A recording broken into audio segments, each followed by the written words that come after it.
बहुत बहुत स्वागत है सुनील जी। अ, तमाम अनिश्चितताएं तो बाजार में बनी हुई हैं, ऐसा तो कमी ही नहीं है। इतनी अनसर्टेनिटी एक साथ तो पहले कभी हमने देखी भी नहीं, लेकिन उसके बावजूद ये वाला हफ्ता एक पॉजिटिव नोट पे बंद होता है। क्या माने एक रिलीफ रैली है और यहाँ से आगे हम एक अपवर्ड्स मूवमेंट बाजार में देखेंगे या फिर एक एक्सेप्शनल हफ्ता हो सकता है? कारण इस हफ्ते का ये है कि वॉर की स्थिति में ज्यादा और गंभीरता नहीं आई, क्योंकि दोनों तरफ से एक कोशिश जारी रही कि सॉल्व करे। उन्होंने प्रपोज किया, ट्रम्प ने मना किया, वो बात अलग है, एटलीस्ट बातचीत जारी है। वॉर एस्केलेशन की ओर नहीं जा रही है, वो नंबर वन।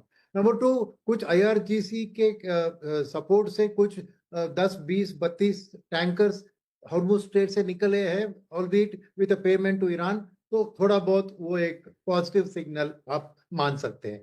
तीसरी बात है कि डीआईआईस जो कि अर्निंग सीजन का इंतजार कर रहे थे अपना पैसा डिप्लॉय करने के लिए, कुछ हफ्तों के लिए बीच में मिड ऑफ अप्रैल यहाँ पर उन्होंने बहुत सावधानी से कैश को बिल्डअप किया।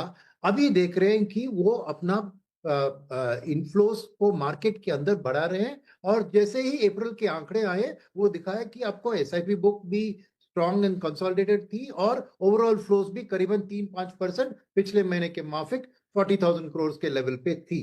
तो डीआईएस की जो खरीदारी है, और उसके ऊपर जो बात है कि जिस दिन एफआईएस ज्यादा बेचते हैं उस दिन डीआईएस ज्यादा खरीदते हैं, जिस दिन एफआईएस कम बेचते हैं उस दिन डीआईएस भी अपना बाइंग कम करा रहे हैं। यानी डीआईएस क्लियरली ढूंढ रहे हैं कि अच्छे स्टॉक एफआई कोई बेच रहा है, क्योंकि उनके कारण अलग होते हैं, तो उनको खरीदा जाए। और फाइनली मैं कहूंगा कि इस अर्निंग सीजन उम्मीद से बेहतर निकली।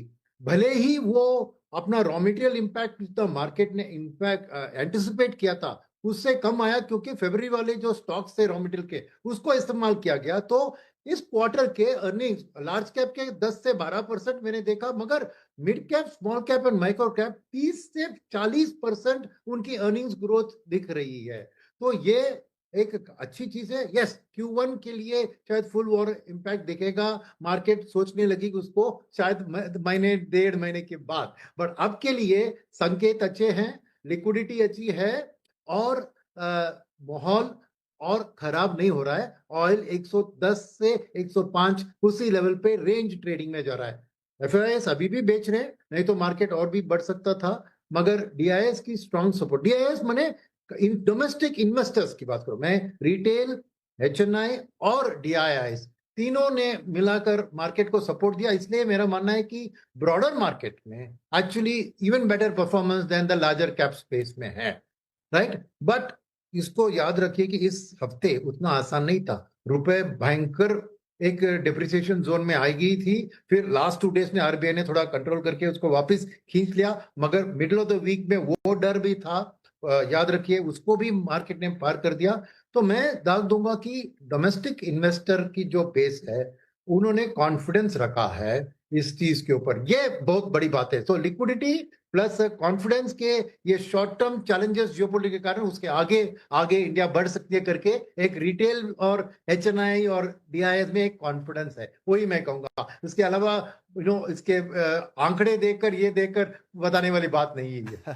ओके, नहीं नहीं, अच्छी बात है।